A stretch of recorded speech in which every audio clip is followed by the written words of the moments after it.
E vamos aí então dando sequência, segundo bloco da nossa aulinha, estamos dentro desse tema importantíssimo das incompatibilidades e impedimentos. E comecei aqui mostrando com vocês, né, o nosso solzinho do capiroto e a ética. E mostramos aí toda essa questão estrutural que envolve, estando mais perto do sol, sendo incompatível, não podendo advogar nem mesmo em causa própria. E quem não está perto do sol, está apenas se bronzeando, os casos de impedimento vão poder advogar com algumas específicas restrições. O último e a ética que eu estou devendo para vocês, ele fica exatamente aqui, ó. Deixa eu já colocá-lo aqui para você poder entender. E ética, e a ética, e a ética. Já vou até escrever, depois eu explico. E a ética. 2 pontos. Docente. Docente. De curso jurídico. Jurídico. Poderá ADV contra fazenda pública que lhe remunera. Como é, Rafael? Isso aqui é que muita gente já caiu numa pegadinha dessa na prova. Você não. A prova vai vir com iê, você ética, ética, porra. Eu vou gabaritar as 8 questões. Gente, vamos com muita calma para você poder entender o que eu estou aqui afirmando, tá?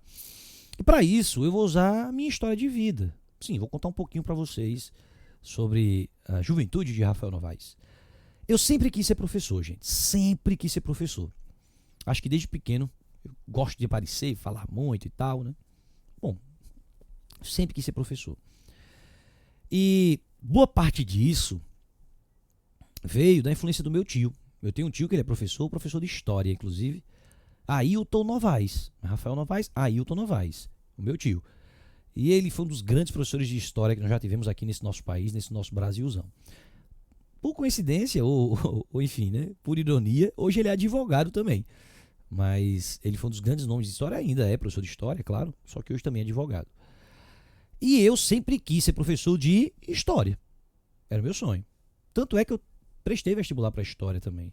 Não passei para pedagogia. Cheguei a passar pedagogia e passei para direito também. Mas para história não passei, né? Não quis destino que eu passasse para história. Mas sabe aquela coisa mal resolvida, né? Eu tenho isso mal resolvido na minha vida. Um dia, quando eu já tiver conquistado outras coisas, criado filhos, eu pretendo sim cursar história, pretendo me formar em história. Boa parte de ter ido para o direito foi influência do meu próprio tio também. Ele disse, olha, vá para o direito. Lá no direito você pode passar em concursos públicos. Você pode até ser professor. Acabei me tornando professor de direito. Hoje sou muito feliz com a minha profissão. Amo demais ela. Mas repito mais uma vez, tenho aquilo mal resolvido. Aquela vontade ainda de cursar história. Pois entenda um exemplo, né? Daqui a alguns anos, né, ainda falta um tempão, eu vou me aposentar pelo Tribunal de Justiça. Me aposento pelo TJPE. E como a gente já conversou sobre isso, ao cessar minha incompatibilidade, eu posso realizar uma nova inscrição como advogado na UAB? Posso sim. Preciso prestar novo exame de ordem? Não. Você já estudou comigo, prova da OAB a gente só faz uma única vez. Se passar, né, professor? Mas a gente vai passar. Mas olha, eu já fiz minha prova da UAB, já fui aprovado, já tenho meu certificado de aprovação. Eu não preciso prestar novo exame de ordem. Agora eu vou ter que prestar um novo compromisso. Provar que eu não estou mais com atividade incompatível. Né? A ideia de que vou ter uma nova carteirinha com um novo número de ordem. A gente já viu que nem meu número antigo eu consigo resgatar. Então vamos imaginar esse exemplo. Me aposentei do Tribunal de Justiça, fiz uma nova inscrição. Hoje estou com minha carteirinha na mão, estou advogando novamente. Sou advogado tributarista, claro, minha área. Abri vestibular para História. E eu penso aqui na minha cidade.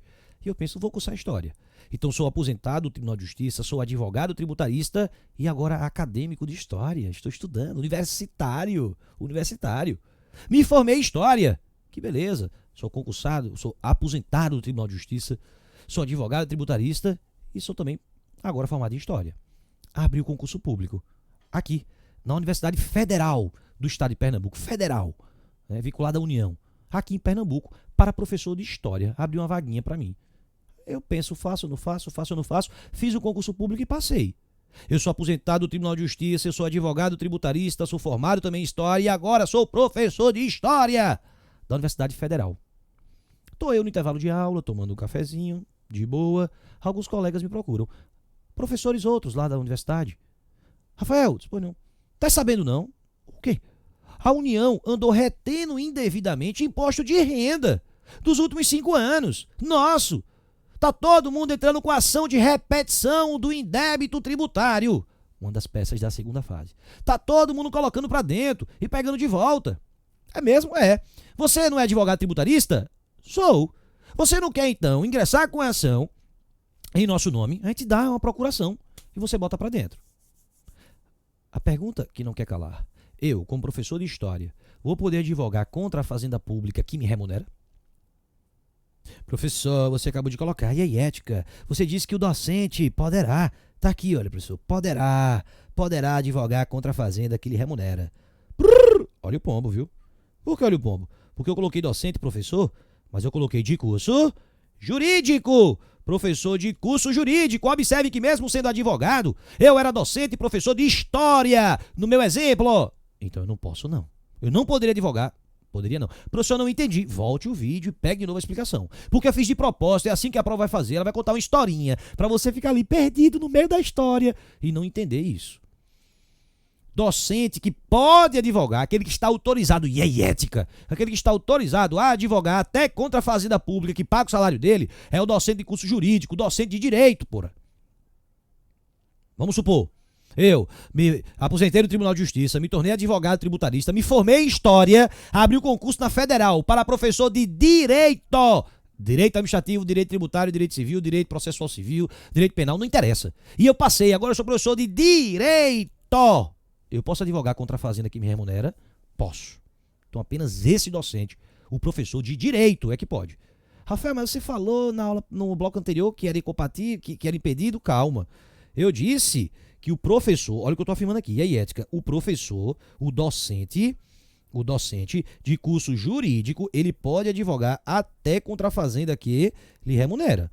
Agora, se esse docente, esse professor, quer virar diretor de magistério jurídico, ou seja, diretor ali da faculdade de direito, aí ele vai ficar impedido. Aí ele não vai poder advogar contra a fazenda que lhe remunera.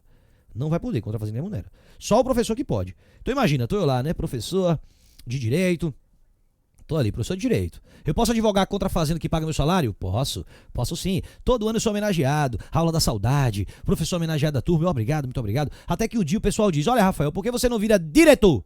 Aí eu digo, quero não. Por que não? Porque se eu virar diretor, eu não vou poder advogar contra quem paga meu salário. Se eu ficar só como professor de direito, eu posso.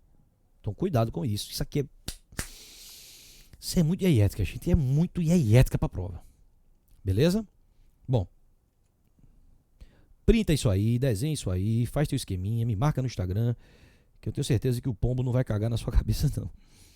Como eu havia comentado, o capítulo, apesar do título falar incompatibilidades e impedimentos, nesses artigos você vai encontrar incompatibilidades, impedimentos e o exercício exclusivo da advocacia.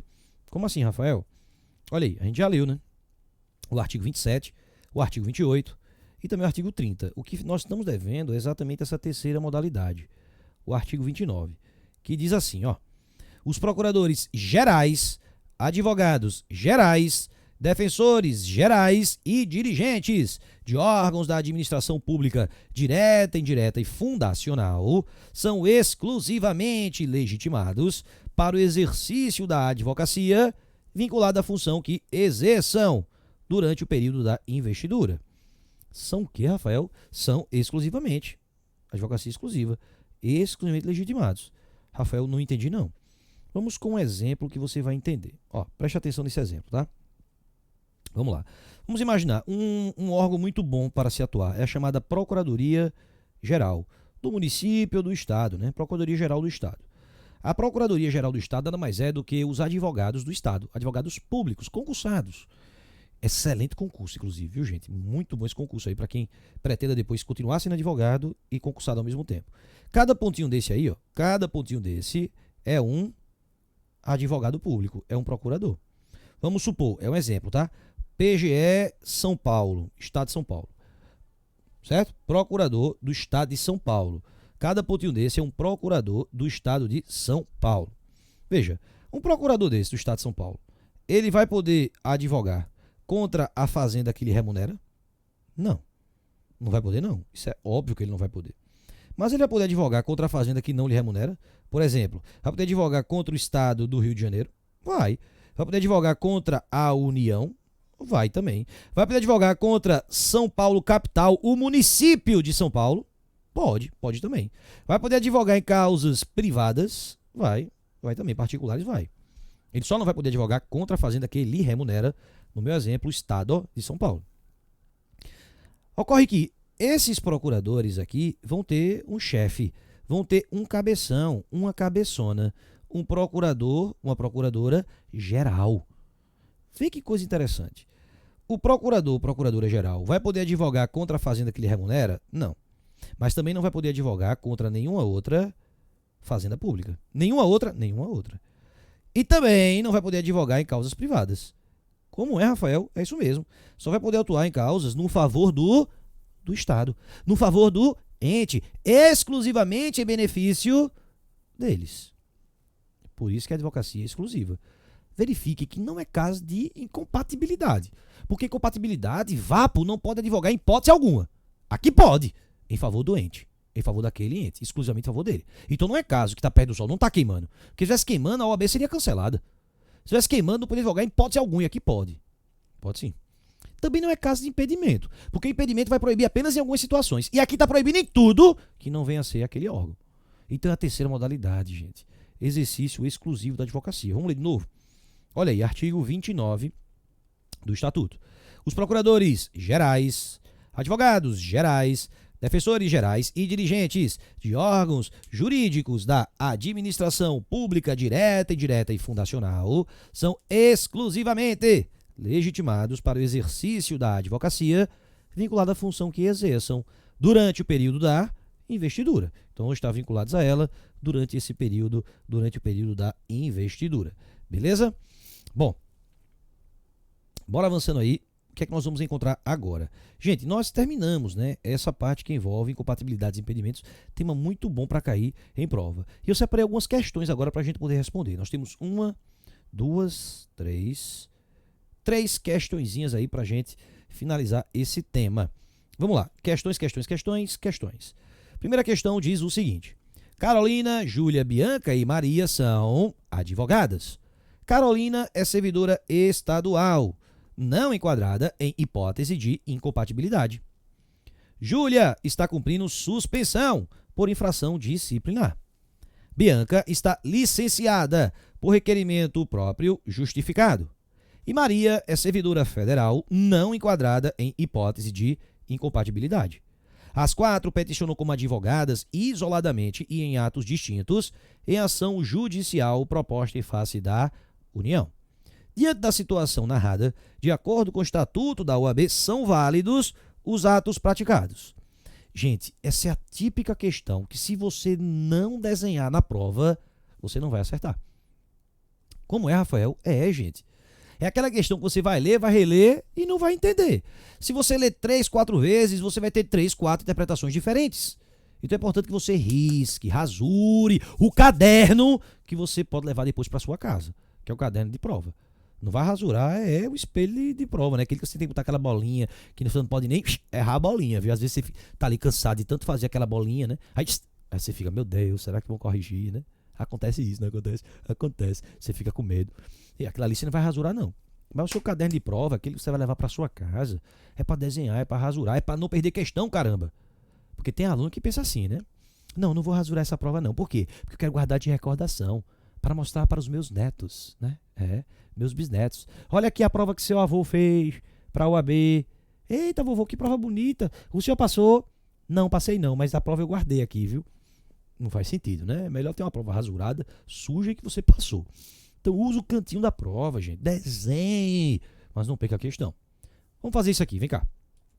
Quer dizer, então, que temos 4 advogadas ali, né? Carolina, Bianca, Júlia, Bianca e Maria são advogadas. Vamos nessa. Vamos começar aí. Primeiro, deixa eu colocar aqui na canetinha, na cor vermelha. Primeiro vamos com Carolina. Carolina, ela é o quê? Deixa eu apagar tudo aqui. Apagar tudo. Cadê? Vamos lá. Cor verde. Pronto. Carolina. Carolina é o quê? Carolina, ela é servidora estadual. Certo? Não enquadrada como hipótese de compatibilidade. Então, Carol, ela é servidora estadual. ela não está enquadrada como incompatibilidade. Então, se ela não está incompatível, a um primeiro momento, ela pode sim advogar, né? Não tem problema algum. Vou apagar tudo aqui, deixa eu apertar mais um pouquinho. Então, Carolina, servidora estadual, não é incompatível, então, a um primeiro momento, ela pode advogar sim. Vamos para a segunda personagem. Júlia, né? Então, Carolina já foi. Júlia. Júlia está cumprindo o quê? Júlia está cumprindo suspensão. Suspensão por infração disciplinar. Opa, o ato praticado por aquele que está suspenso, ele é considerado o quê? Nulo. Então ela não pode advogar não, gente. Pode não. Então, Júlia não pode advogar. Já matei Júlia. Qual é a próxima? Bianca. Bianca está licenciada por requerimento próprio justificado. Então, Bianca está com uma licença. Quem está licenciado para advogar? Não. Se advogar, o ato é considerado o quê? Nulo. Então, Bianca também não pode advogar. Bianca também não pode advogar. Tchau, Bianca. E a terceira é quem? Ora, a terceira, Maria. Maria é servidora federal, não enquadrada em hipótese de incompatibilidade. Então, Maria é servidora federal. Se ela não está incompatível, ao primeiro momento ela pode advogar sim, não tem problema. A questão continua e diz: as quatro peticionam como advogadas isoladamente e em atos distintos em ação judicial proposta em face da União. Então, elas estão litigando contra a União. Diante dessa situação narrada, de acordo com o estatuto, são válidos os atos praticados. Vamos pensar aí. Já matei duas delas, né? Já matei já a Júlia e a Bianca. Carol, que é servidora estadual, ela pode advogar contra a fazenda que não lhe remunera? Pode sim. Agora, Maria, que é servidora federal, ela vai poder advogar contra a fazenda que lhe remunera? Vai poder não. Ela não pode, gente. Portanto, gabarito, letra A, de achocolatado. Apenas Carolina, gente. Carolina, Carolina apenas ela. Vejam que questãozinha escrota, porque a questão inteira falava em compatibilidade, dizendo que não estava incompatível, mas a resposta estava no impedimento. Tudo bem que Maria não estava incompatível, mas contra a União ela é impedida, ela teria um impedimento, então, portanto, não poderia advogar. Questão muito inteligente. Colocou para induzir o candidato ao erro no IAE, falar que não era incompatível, mas ela era impedida. Porra, pois é, gente. Muita atenção a isso na hora da prova, a essas terminologias, a essas pegadinhas, viu? Muita atenção mesmo. Se a questão tivesse dito que ela era professora, ela ia poder advogar contra a fazenda que lhe remunera? Depende.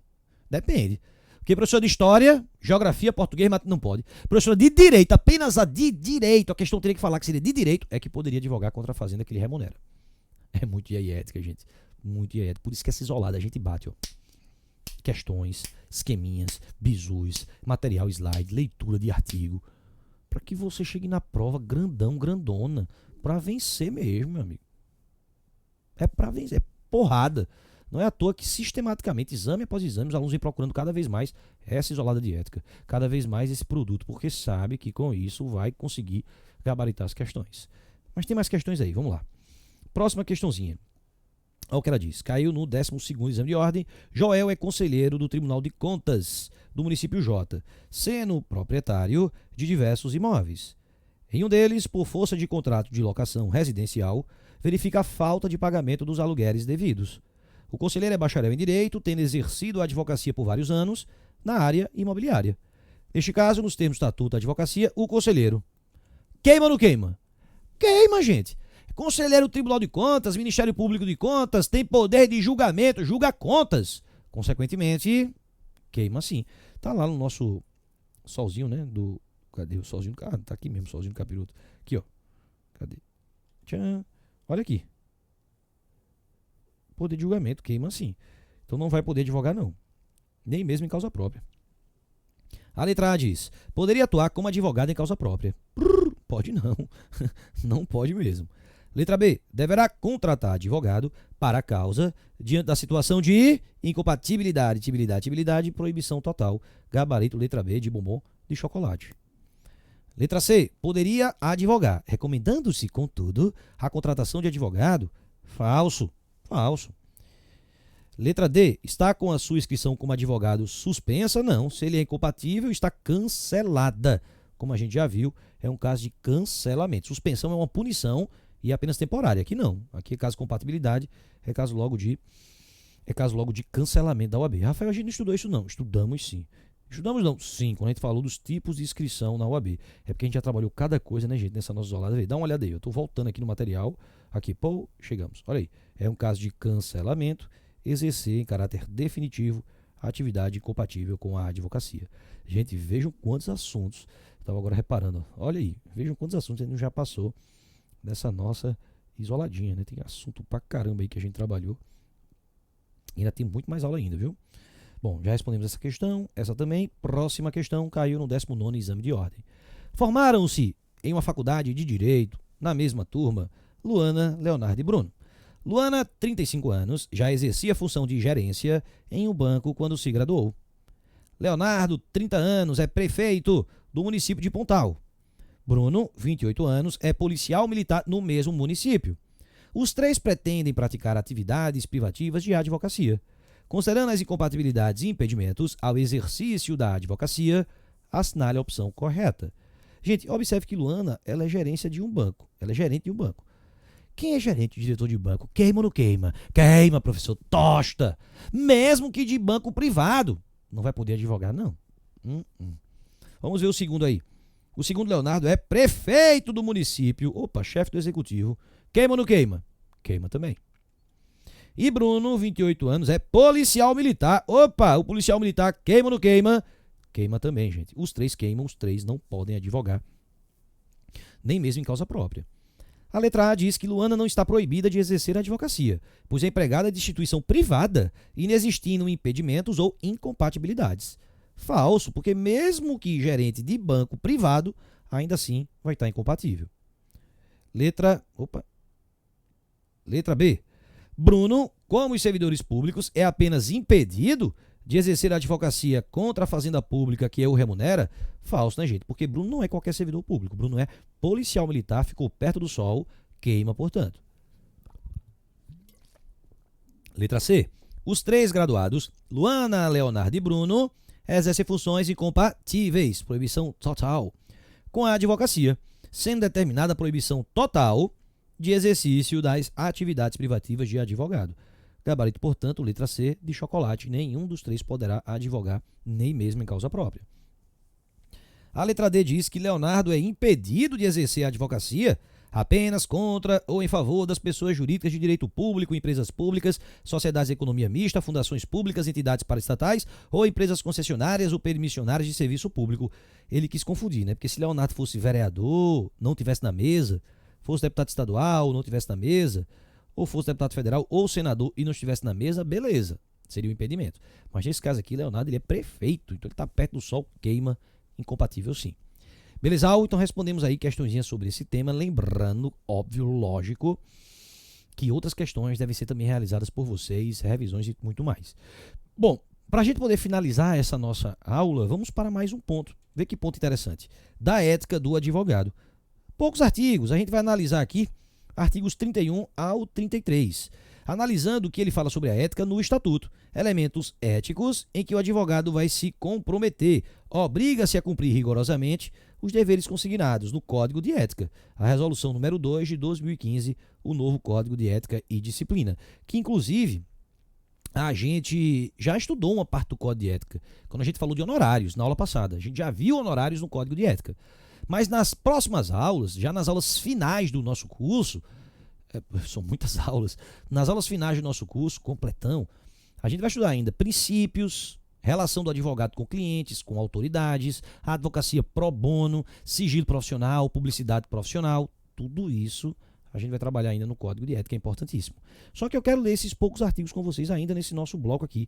Artigos que falam do Código de Ética, aqui, ó, seguindo a sequência, tá vendo? Depois da incompatibilidade, ó, capítulo 8º, ele traz apenas esses pouquinhos artigos aí pra gente trabalhar agora. É pra gente finalizar nessa aula ainda, tá? Da ética do advogado. Vamos lá.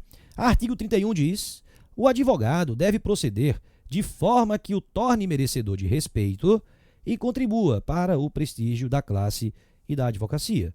Aquela ideia de se dar o respeito para ser respeitado também, né, gente? Isso é óbvio. Parágrafo 1º. O advogado, no exercício da profissão, deve manter independência em qualquer circunstância. A gente já viu que não existe hierarquia entre juiz, promotor, procurador, advogado. Professor, pelo menos em tese, né, professor? Em tese não existe, porque na prática deixa de lado a prática. A gente sabe que não existe essa dependência, caramba. Você não depende de autoridades, não. Você tem sua autonomia. Artigo 6º é um direito seu. Artigo 6º do Estatuto. Não é hierarquia, subordinação. A gente viu que até o advogado empregado, lá no artigo 18 do Estatuto, aquele que é advogado empregado de uma empresa ou de outros advogados, permanece mantendo sua independência, sua isenção. Ele não perde sua independência, não perde sua isenção, ele perde o emprego. Pessoal, né? Perde o emprego. Enfim, a gente sabe, brincadeiras à parte, a gente sabe que a situação é diferente. Mas para a sua prova, em tese, mantenha a independência, tá? Parágrafo 2º. Nenhum receio de desagradar a magistrado ou a qualquer autoridade, nem de incorrer em impopularidade, deve deter o advogado no exercício da profissão. Então, meu amigo, você não está ali para agradar ninguém, não. Se alguma autoridade, algum magistrado não gostou do seu posicionamento e ele foi no exercício da profissão para defender seus interesses, os interesses do seu cliente, um abraço para ele. Você não tem que estar bajulando ninguém, não. Nem que ficar com medo de correr em impopularidade. Olha, se eu fizer aquilo, eu não vou deixar de ser uma pessoa popular. Ah, se eu advogar para fulano, vão me chamar de bandido, de ladrão. Não pode, tem que pensar assim. Tem que ter sua independência, tem que ter toda a alvitez, toda a dignidade da profissão. Cabeça erguida sempre. É até interessante porque a gente vai ver lá no Código de Ética que ele fala até quanto à ideia de não existir defesa até criminal indigna. O advogado atuando como defensor, como forma de garantir os direitos, um garantidor, garantir as liberdades, o direito ao contraditório, o direito à ampla defesa. Ou vocês acham que no nosso país não existem pessoas inocentes que estão presas indevidamente? Infelizmente existe, a gente sabe disso. Então por isso é importante o papel da advocacia criminalista também, óbvio. Artigo 32. O advogado é responsável pelos atos que, no exercício profissional, praticar com dolo ou culpa. Vai responder? Vai. Lógico, gente, que é um elemento subjetivo aqui. Tem que demonstrar que o advogado atuou com dolo, atuou com culpa. Tem que demonstrar que ele fez de maneira proposital, né? Isso é fato. Ou, pelo menos, foi desleixado. O que você não pode é simplesmente querer responsabilizar o advogado se o cliente não venceu a ação ou não conseguiu o êxito que ele pretendia. Lembre-se que você, quando estiver prestando serviço de advocacia, você não é obrigado ao resultado, não. Você vai fazer de tudo para alcançá-lo. Mas se não der, paciência, pode acontecer isso também. Parágrafo único. Em caso de lide temerária, o advogado será solidariamente responsável com o seu cliente, desde que coligado com este para lesar a parte contrária, o que será apurado em ação própria. Gente, lide temerária é aquela que não existe, não tem pé nem cabeça. É aquele cliente que diz, olha, eu não tenho esse direito, mas a gente vai forjar um documento, vai alterar os fatos, vai pedir para uma testemunha mentir e você vai ser meu advogado. Pois bem, se o advogado concorda e faz isso para prejudicar um terceiro, ele passa a responder solidariamente. Ele, o cliente, responder pelos danos que ele ocasionar aos terceiros. Então, por isso, gente, quando alguém vier com a lide temerária, não aceite isso, para que você mesmo não possa também se prejudicar. Artigo 33. O advogado obriga-se a cumprir rigorosamente os deveres consignados no Código de Ética e Disciplina. Como eu disse, Código de Ética é importantíssimo.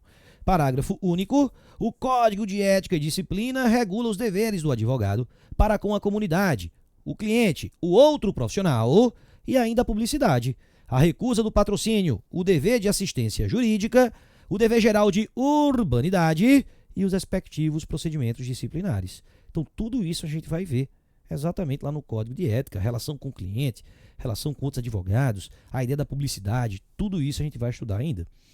Mas já dá para responder algumas questões. Questões sobre esse tema. Caiu no 21º exame de ordem.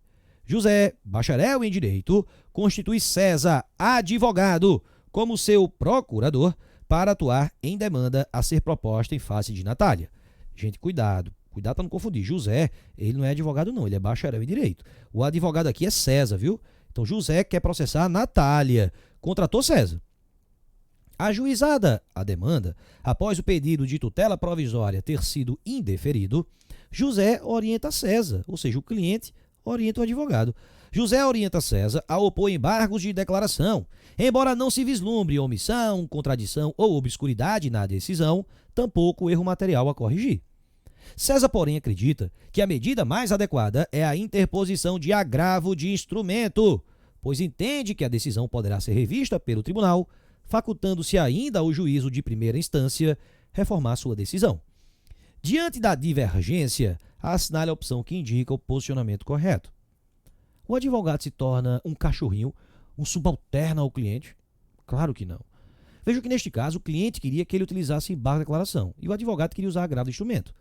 Ocorrendo essa divergência, deve prevalecer o entendimento de quem? Do advogado. É fato. Ah, mas espera aí, o cliente José, ele é bacharel em direito. Ele podia ser o Papa, meu amigo, não importa. O que importa é que quem é o advogado aqui é o César, ele é que teria o poder de decidir. Lógico, ele vai ter que esclarecer para o cliente a estratégia que ele vai adotar, mas ele não tem que se subordinar ao que o cliente pede, não. É a ideia de manter a autonomia, manter a independência. Beleza?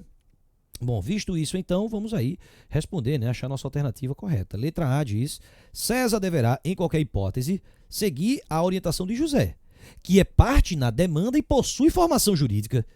Como eu disse, podia ser o Papa, meu amigo, isso pouco importa. Óbvio que não. Letra B.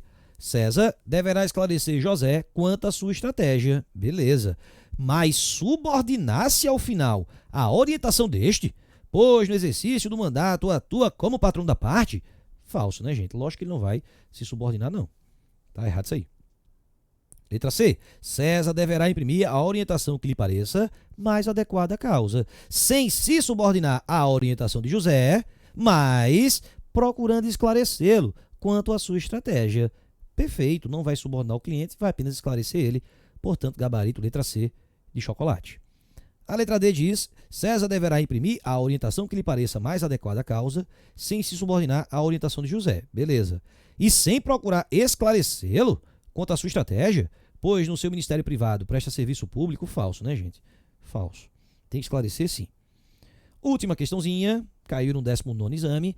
Alexandre, advogado que exerce a profissão há muitos anos, é conhecido por suas atitudes corajosas, sendo respeitado pelos clientes e pelas autoridades com quem se relaciona por questões profissionais. Comentando sua atuação profissional, ele foi inquirido por um dos seus filhos se não deveria recusar a defesa de um indivíduo considerado impopular, bem como se não deveria ser mais obediente às autoridades diante da possibilidade de retaliação. Sobre o caso apresentado, observadas as regras do Estatuto da OAB, assinale a opção correta indicada ao filho do advogado citado.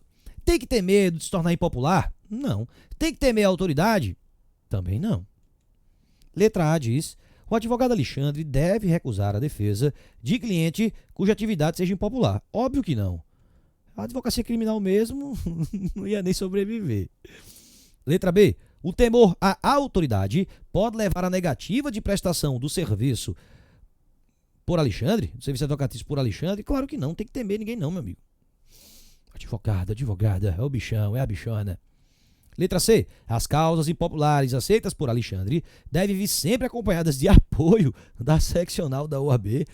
A OAB não ia ter paz, né? Também não. Se não é a letra A, não é a letra B, não é a letra C, só pode ser a letra D de docinho de chocolate. Nenhum receio de desagradar uma autoridade deterá o advogado Alexandre. Gabarito, portanto, letra D. Gente, chegamos aqui ao final também desse tema, então nós falamos sobre as incompatibilidades, impedimentos, exercício exclusivo da advocacia e só um pouquinho de ética no estatuto, lembrando que a gente ainda vai falar de ética lá no Código de Ética. Bom, o próximo tema, a gente vai sair um pouquinho daquela sistemática do estatuto, ó, porque o estatuto estabeleceria agora as infrações e sanções disciplinares. Tema muito importante que a gente também vai trabalhar. Mas antes, eu já quero trabalhar com vocês esse tema aqui. Eu já quero falar com vocês sobre os fins da organização, o Conselho Federal, o Conselho Seccional, subseção, Caixa de Assistência dos Advogados, eleições e mandatos. Ou seja, a parte organizacional e estrutural da OAB. Para que você assim possa entender plenamente quando a gente for falar das infrações e for falar do processo dentro da OAB. Então, primeiro eu quero explicar para você, explicar o que é uma subseção, o que é um conselho seccional, o que seria o Conselho Federal, quais seriam os seus membros, uma caixa de assistência dos advogados, como é que se chega até esses cargos, as eleições. Temas importantíssimos para a sua prova. Eu te aguardo, então. Até lá!